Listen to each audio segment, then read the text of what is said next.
मित्रांनो या पा या काकापासून काहीतरी शिका सारखं आहे बा, तुम्हाला सांगतो मी.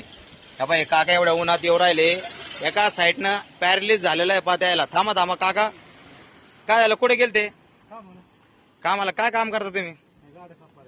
गाड्या साफ करायचं काम करता का? अच्छा अच्छा अच्छा. तर कुठे इकडे उल्कानगरी मध्ये करता का? हो का मित्रांनो, तुम्हाला सांगतो मी या बा आता काहीतरी शिकासारखं आपल्याला या काकापासून.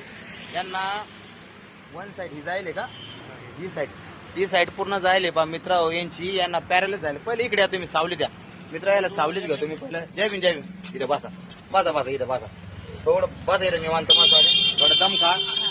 तुम्हाला पाणी घेणे देत नाही काय नाही. अबा मित्रांनो, हा म्हणजे एक मिनिट हा फक्त. अरे वा वा. अबा ते नाही आपले मित्र आहे ना, त्यांच्यासाठी बा फ्रुटी आणली बा. बाबाजी द्यायला काळजी वाटते. धन्यवाद बंधू तुमचा. हा हे बा, हे पण घ्या. ते नाही हे दिले, हे थंड प्या. हे लस्सी का फ्रुटी का माहिती आपल्या मित्रांनी दिली. एक मिनिट.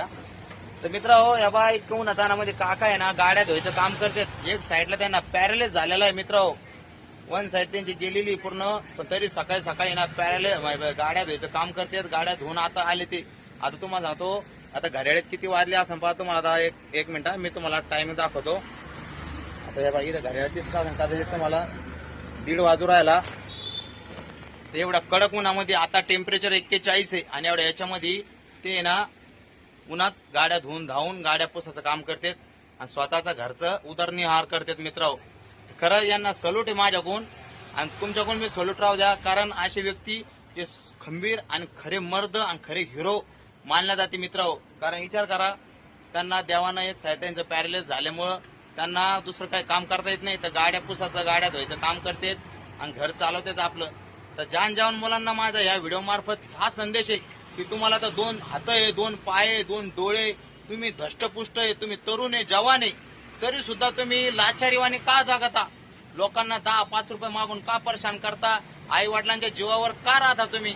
तर यांच्यापासून काही शिका तुम्ही. हा आता हे इतके वय असून दादा यांचं तुमचं वय किती? आता त्यांना अंदाजाने मित्रांनो त्यांचं शिक्षण कमी असल्यामुळे, पण तरी माझा एक अंदाज सांगतो, ते 50च्या घरात आहे मित्रांनो. ते 50च्या आत बाहेर असतील. ते ह्या वयात सुद्धा ते एवढं कष्ट घेते, तेवढं म्हणजे राबते ते उन्हातानामध्ये. तर केवळ आपल्या फॅमिलीसाठी आणि आपल्या कुटुंबासाठी. तर मग तुम्ही का मित्र हो असं वागता? हा काहीतरी बोध घ्या, काहीतरी शिकासारखं घ्या. हा आता बाबा उजून जय भीम जय भीम. बाबा ही काजल ताई आहे. हा लाजली पाहते. आता मित्रांनो ही व्यक्ती पण आहे ना दिवसभर इकडे तिकडे ना पैसे मागते आणि आपलं पोट भरते बरं का. आता घाबरून राहिले ते. आता माझं हेच म्हणणं आहे मित्रांनो, सगळे आपलं आपलं कष्ट करून पोट भरते, पण ह्या काकापासून काहीतरी शिकासारखं आहे मित्रांनो. आपण जवान माणूस तरुण आहे, तर आपण लय काही करू शकतो. जसे हे ह्या परिस्थितीमध्ये करू शकतोय, तर मग आपण काय नाही करू शकत? खरं आहे की नाही? त्याच्यामुळे मित्रांनो अशा व्यक्तीपासून आपल्याला काहीतरी एक बोध आहे. त्याच्यामुळं असे मनुष्य दिसले तर त्यांना सहकार्य करा, मदत करा.